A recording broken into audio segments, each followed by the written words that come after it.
Baik sahabat LTVC yang dimanapun Anda berada, kita buka Ibrani 10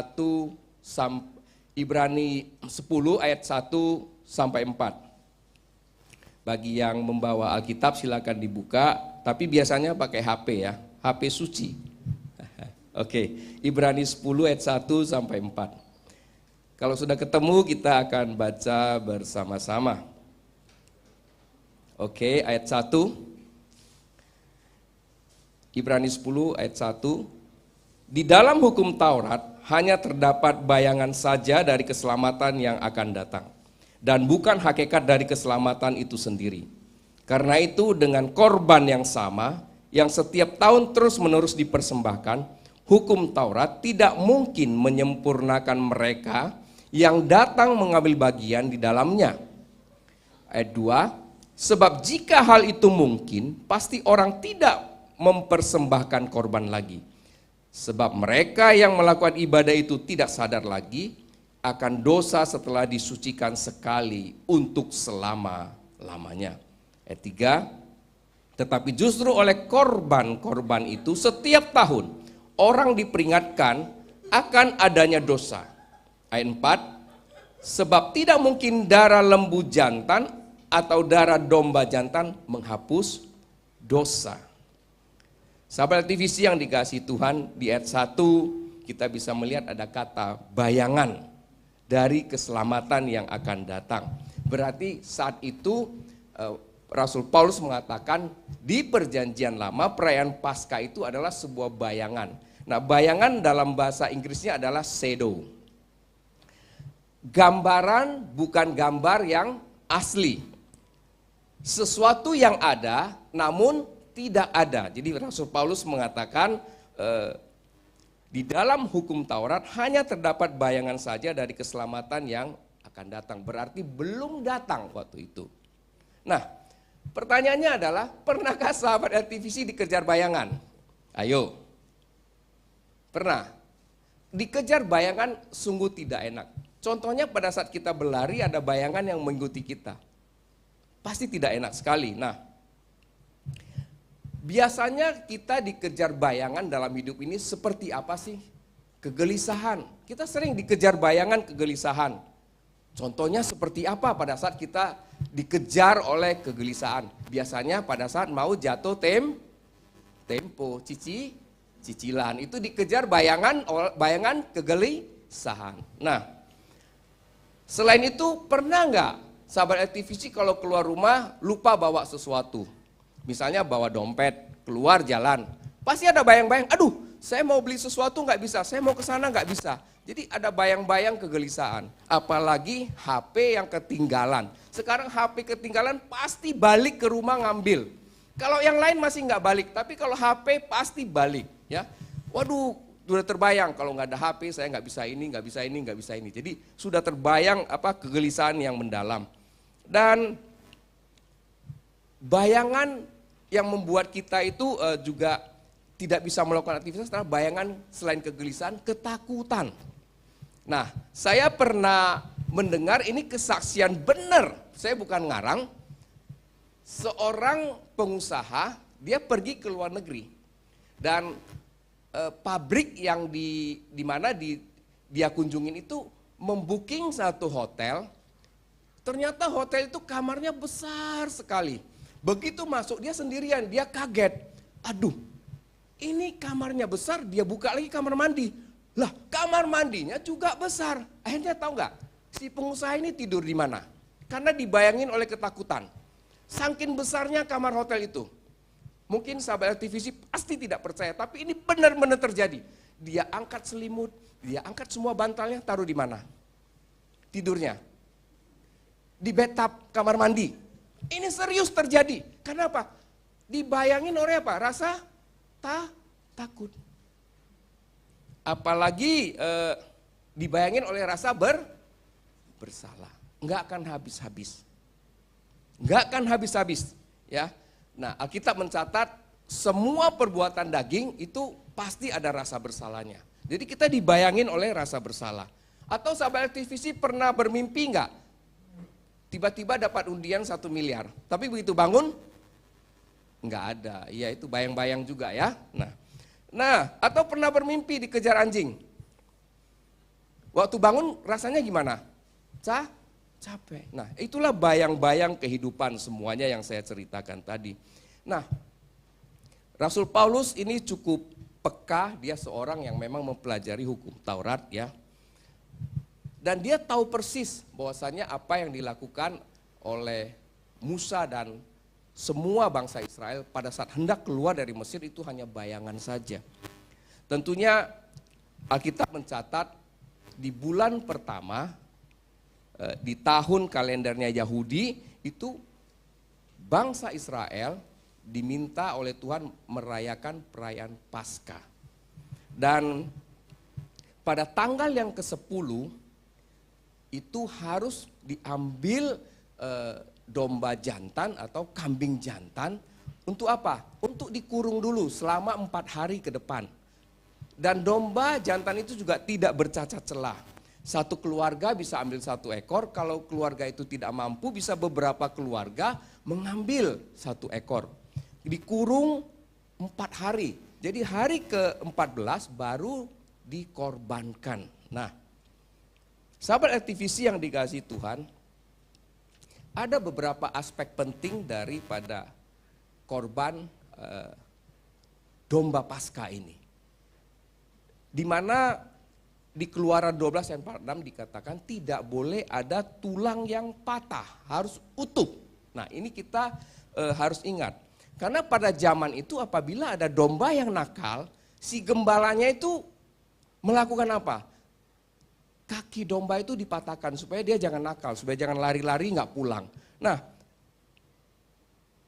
Keluaran 12-6 ini sudah menubuatkan bahwasanya tidak ada tulang yang patah. Berarti ada anak domba yang taat, ada anak domba yang sangat setia, ada anak domba yang mendengarkan suara Bapa di surga untuk menggenapi pekerjaannya di dunia ini. Nah, faktanya Yesus pada saat disalibkan itu tidak ada tulangnya yang patah. Karena Alkitab mencatat di Mazmur 34:21 Tuhan menjaga supaya tulangnya itu tidak patah. Kemudian di Yohanes 19 ayat 33 sampai 36 prajurit itu menyaksikan bahwasanya Yesus sudah mati.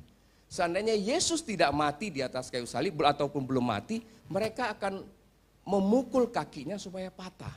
Supaya dia lebih cepat mati. Tetapi begitu prajuritnya datang melihat, ternyata Yesus sudah mati. Yang dilakukan apa? Masih ingat sahabat aktivisi? Diambil tombak, ditusukkan di lambungnya. Keluar apa? Darah dan air. Nah, itu aspek-aspek penting daripada perayaan Paskah anak domba. Nah, mengurung 4 hari tadi yang saya sampaikan, itu mengurung 4 hari, itu gambaran Yesus diperiksa oleh siapa? Oleh 4 orang.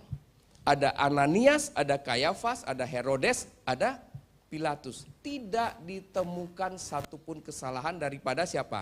Tuhan Yesus. Nah, sekarang gini sahabat LTVC. Yesus saja diperiksa. Kita orang percaya diperiksa enggak? Walaupun kita sudah ditebus oleh darah Yesus. Kita juga diperiksa loh ternyata. Siapa yang periksa kita?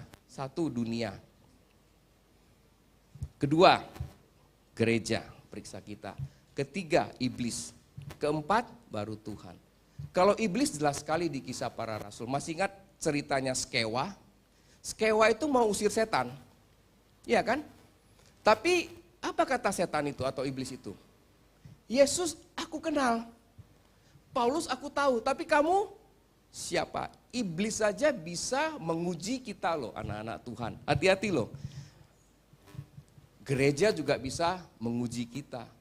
Kita pernah membahas ada toxicity di dalam pelayanan. Ada toksit, ada racun di dalam pelayanan. Pada saat apa? Pada saat kita nggak siap. Intinya kita nggak siap melayani. Ada beberapa poin. Jadi kita tidak bahas karena itu beberapa waktu yang lalu kita bahas. Gereja juga mentes kita. Apalagi dunia. Dunia mentes kita apa? Memberikan yang enak. Enak. Pasti semua menjawab yang enak. Enak. Nah disitulah kita diuji oleh dunia. Bapak Ibu, sahabat LTVC yang dikasihi Tuhan, Paskah yang dilakukan oleh bangsa Israel pada saat hendak keluar dari Mesir itu hanya menggambarkan keselamatan mereka lepas dari apa? Sebuah perbudakan yang begitu lama, 400 tahun. Mereka dilepaskan oleh Tuhan dari suatu perbudakan oleh darah anak domba. Ya.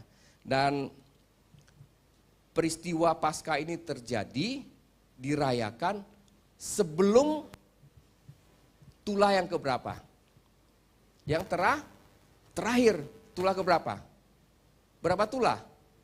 10 ya, tulah yang terakhir. Di mana setelah mereka makan Paskah ini, Tuhan bilang apa? Dia akan melewati, menjalani seluruh Mesir. Dengan apa? Dengan malaikat mautnya. Dan semua anak sulung daripada orang Mesir mati. Orang Israel lolos. Lolosnya kenapa? Karena korban darah anak domba tadi itu dioleskan di mana? Di ambang pintu dan kedua tiang pintu. Itu gambaran apa? Kayak seperti salib. Nah, itu hanya bayangannya semua. Nah, sahabat aktivisi yang dikasihi Tuhan, tadi kita baca, sebab tidak mungkin darah lembu jantan dan darah domba jantan menghapus dosa di ayat keempat. Kemudian di ayat ketiga, tetapi justru oleh korban-korban itu setiap tahun orang diperingatkan akan adanya dosa. Betapa letihnya kita dikejar dan mengejar bayangan keselamatan. Itu maksud daripada ayat tadi. Betapa letihnya kita dikejar dan mengejar bayangan keselamatan. Karena apa? Setiap tahun kita harus mengorbankan apa?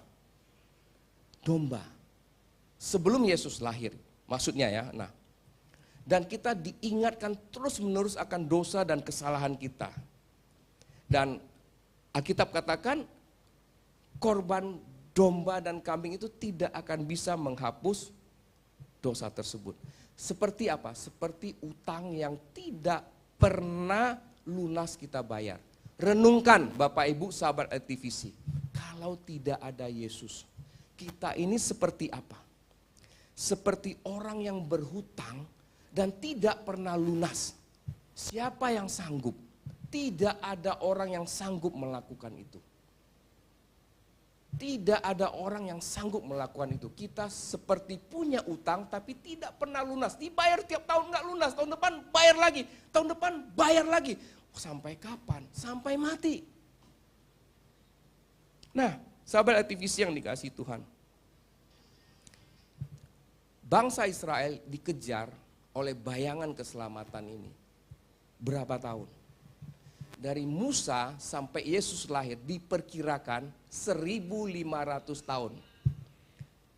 Berarti kalau setiap tahun harus korban anak domba, setiap tahun, berarti itu 1.500 kali. Belum selesai loh. Itu 1.500 tahun kita saja usianya cuma paling banter 100 lah atau 80. Itu sudah hampir berapa generasi? 18 sampai 19 generasi. Terus menerus melakukan hal itu dan tidak ada yang tuntas. Hanya apa? Menutupi dosa. Bukan apa? Bukan menghapus. Bukan menghapus. Kita puji Tuhan. Matius 5 ayat 7 katakan apa? Janganlah kamu menyangka bahwa aku datang untuk meniadakan hukum Taurat atau kitab para nabi. Aku datang bukan untuk meniadakannya, melainkan apa? Untuk menggenapinya. Puji Tuhan. Ada Yesus yang menggenapi hukum Taurat itu. Dan sebentar lagi kita akan rayakan nanti di perayaan Paskah. Nah,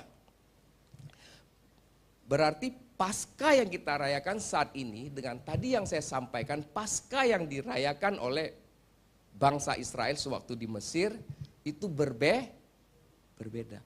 Karena apa? Korban yang dilakukan, korban anak domba itu yang berumur setahun itu adalah bukan korban yang sempurna.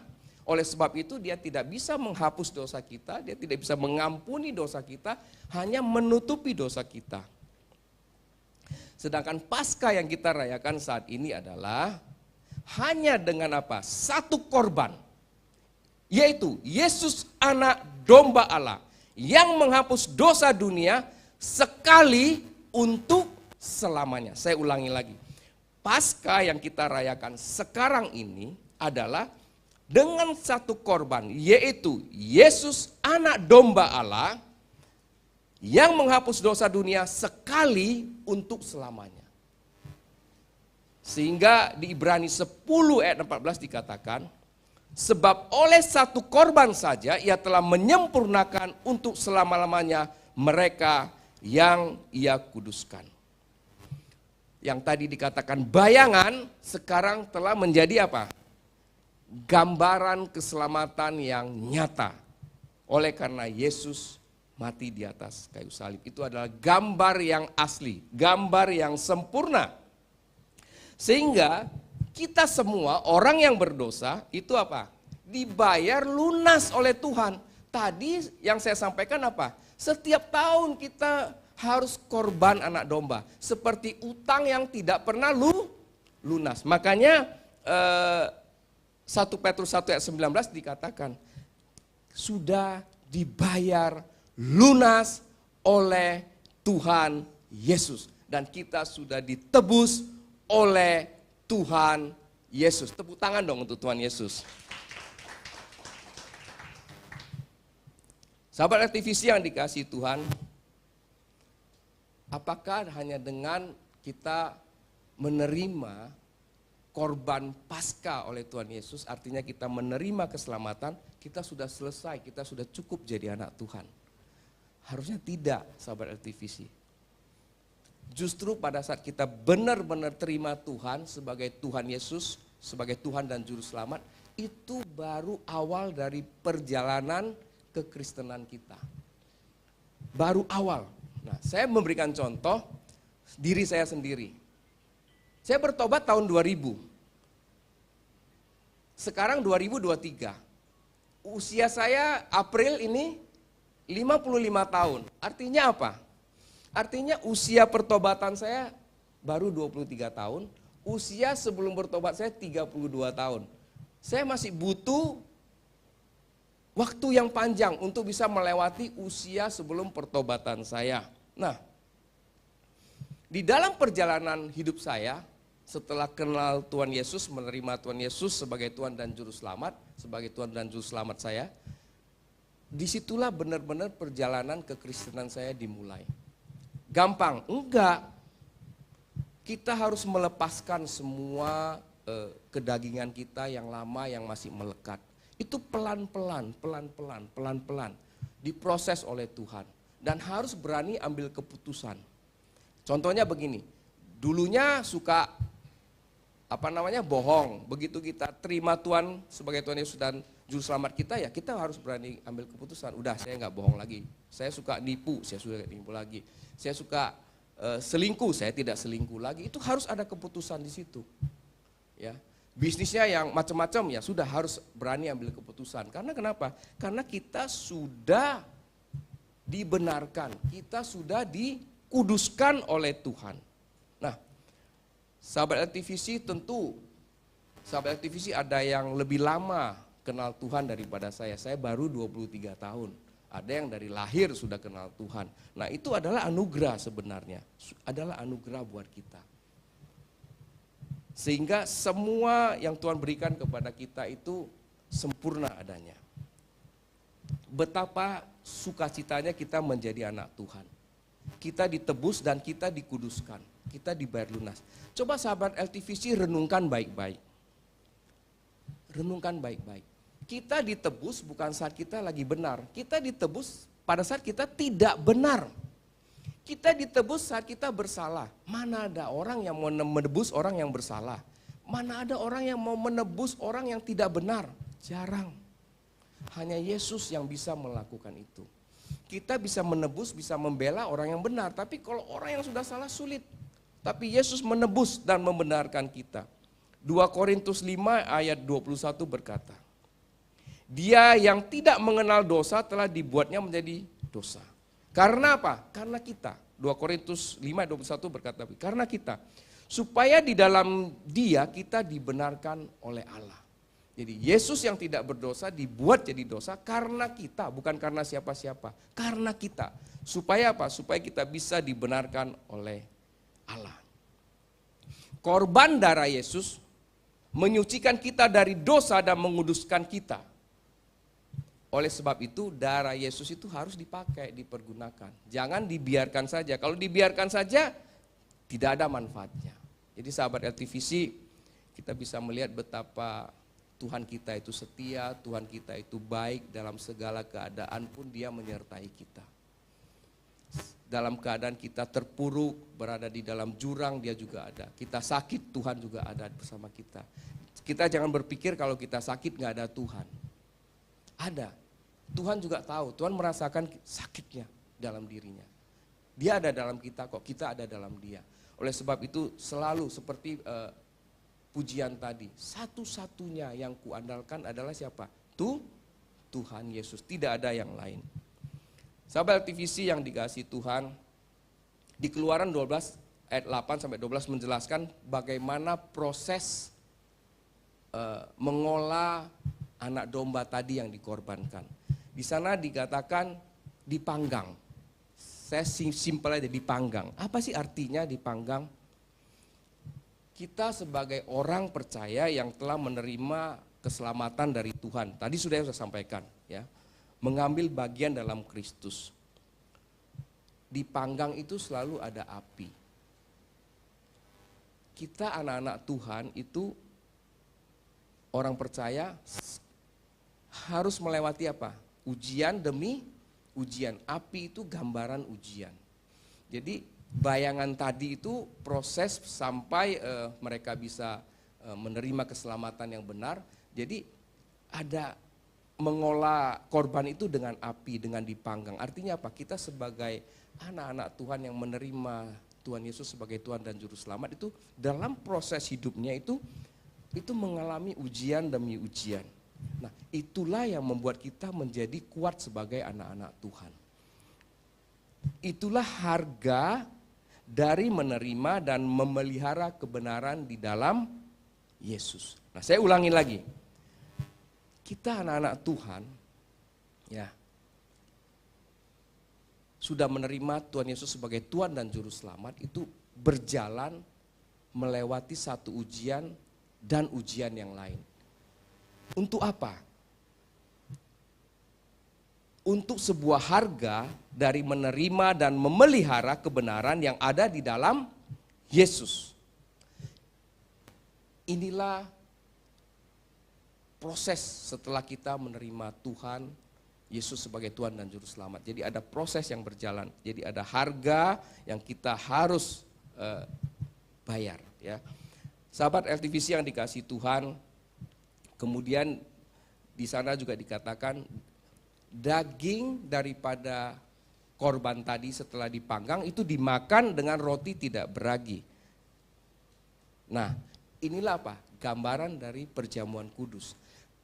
Sebelum Tuhan Yesus ditangkap, kemudian disiksa, disalibkan, Dia melakukan apa dengan murid-muridnya? Dia melakukan perjamuan Paskah, melakukan perjamuan kudus dengan murid-muridnya. Ini simbol di perjanjian lama dan menjadi nyata di perjanjian baru. Dan kenapa roti tidak beragi, sahabat LTVC? Karena ragi adalah simbol dari dosa. Ragi itu simbol dari apa? Kemunafikan.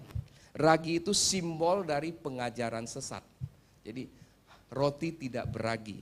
Nah, roti tidak beragi adalah firman Tuhan yang murni. Sehingga beda kalau roti yang ada raginya dengan yang tidak ada raginya. Nah, yang tidak ada raginya, roti tidak beragi adalah firman Tuhan yang murni. Dan tadi saya katakan ragi adalah simbol dosa, simbol kemunafikan dan pengajaran sesat. Bahkan bangsa Israel sebelum keluar dari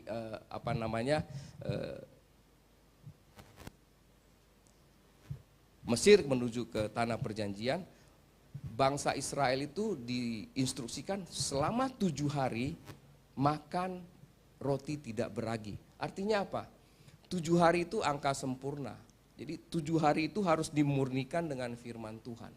Sehingga mereka pada saat keluar, mereka sudah murni. Tetapi dalam perjalanannya, mereka juga jatuh bangun. Sahabat LTVC yang dikasihi Tuhan, dapat saya simpulkan, bayangan atau gambaran korban anak domba telah menjadi gambar yang nyata bahwa Yesus telah menjadi korban yang sempurna. Sehingga kita ditebus dan dosa kita diampuni serta kita dikuduskan oleh Tuhan. Setiap merayakan Paskah, renungkan. Sahabat aktivisi, renungkan. Sudah berapa jauh saya berjalan bersama Tuhan? Sudah berapa lama saya berjalan bersama Tuhan dan menyenangkan hati Tuhan? Sejak saya menerima Tuhan sebagai Tuhan Yesus sebagai Tuhan dan Juru Selamat di dalam hidup ini. Mari kita berdoa bersama-sama. Tuhan, kami bersyukur hamba-Mu selesai menyampaikan sharing kebenaran firman-Mu yang singkat ini Tuhan. Biarlah sharing kebenaran firman ini bisa termeterai di hati semua sahabat-sahabat LTVC. Bayangan telah menjadi nyata. Yang tadinya utang yang dibayar tidak pernah lunas, saat ini utang tersebut sudah dibayar oleh Tuhan Yesus di atas kayu salib. Kita orang-orang berdosa tidak perlu membayarnya. Kita dibayar lunas, kita ditebus dosa kita, diampuni semuanya. Tuhan, terima kasih atas kebaikan-Mu, atas kemurahan-Mu yang menyertai kami Tuhan. Kami bersyukur Tuhan, memiliki Tuhan yang luar biasa. Tuhan yang mau menanggung kesalahan dan dosa kami. Sehingga kami layak untuk kembali ke surga nantinya untuk berhadapan dengan Engkau Tuhan. Tuhan, Roh Kudus, mampukan kami di dalam setiap langkah kehidupan kami. Agar kami bisa mampu melewati satu ujian kepada ujian yang lain. Sehingga kami benar-benar dibentuk serupa dan segambar dengan Tuhan. Tuhan, terima kasih meteraikan firman-Mu di dalam hati semua sahabat LTVC. Tuhan Yesus memberkati semua.